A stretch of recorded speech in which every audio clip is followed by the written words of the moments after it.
Hello, Apps here from Dimp Digital. Welcome to Buy It or Bin It. On this edition of Buy It or Bin It, we take a look at Wolfenstein, The New Order. As always, let's start with my cards on the table. First off, I borrowed this game, so there was no monetary outlay from myself. Secondly, I play this on the trusty PlayStation 4. Thirdly, it's November 2015, so this game is well over a year old, nearly 18 months actually.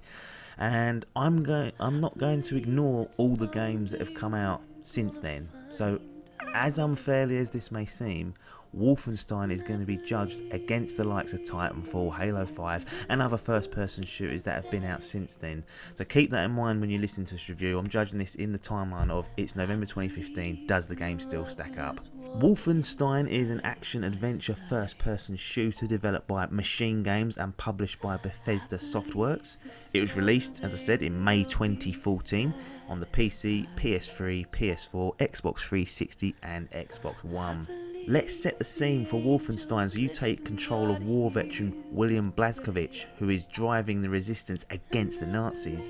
And what's interesting about the New Order is the majority of the game is set in the 1960s, where the Nazis pretty much rule the world. So in this timeline they took over and they are running the show.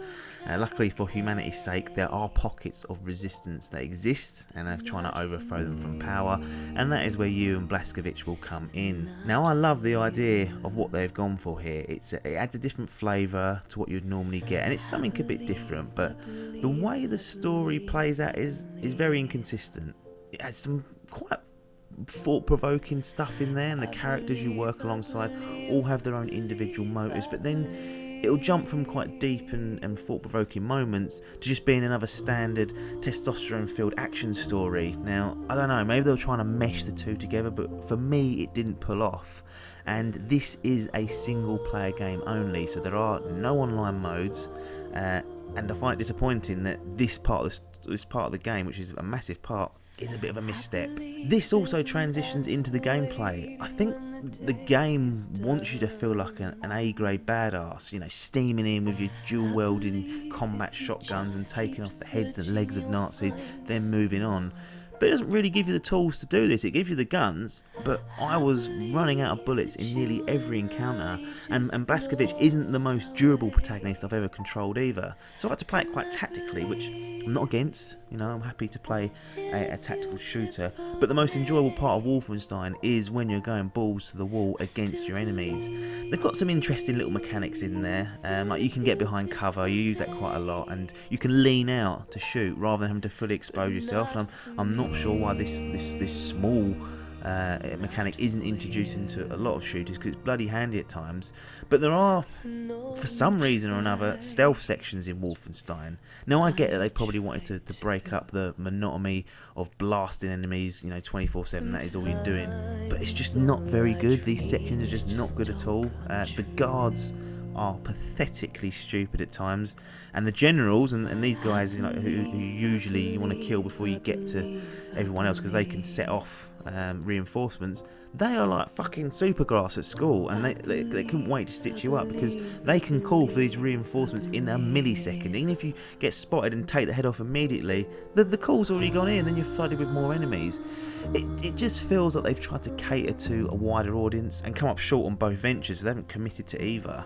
There are pockets of good moments, but it becomes very stale very quickly. The introduction of new enemies doesn't really spice things up enough, and the boss battles in this game are absolute toilet, no other way to put it.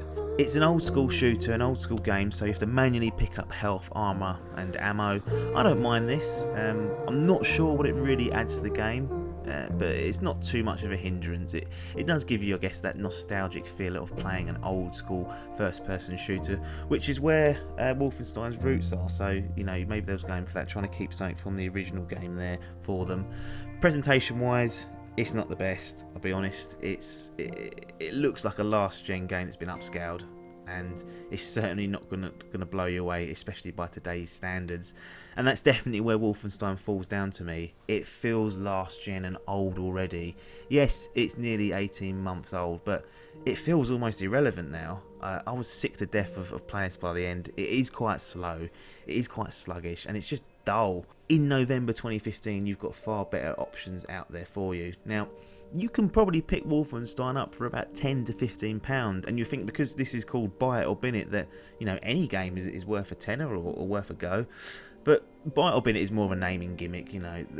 If the price goes low enough, then nearly any game is an argument for any game to be bought and tried and played.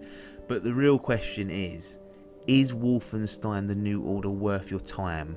Is it worth investing your precious busy time that you've got in today's life to complete this?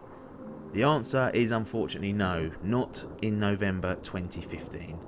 Let's do the formalities then. Wolfenstein The New Order. Should you buy it or bin it? Fucking bin it.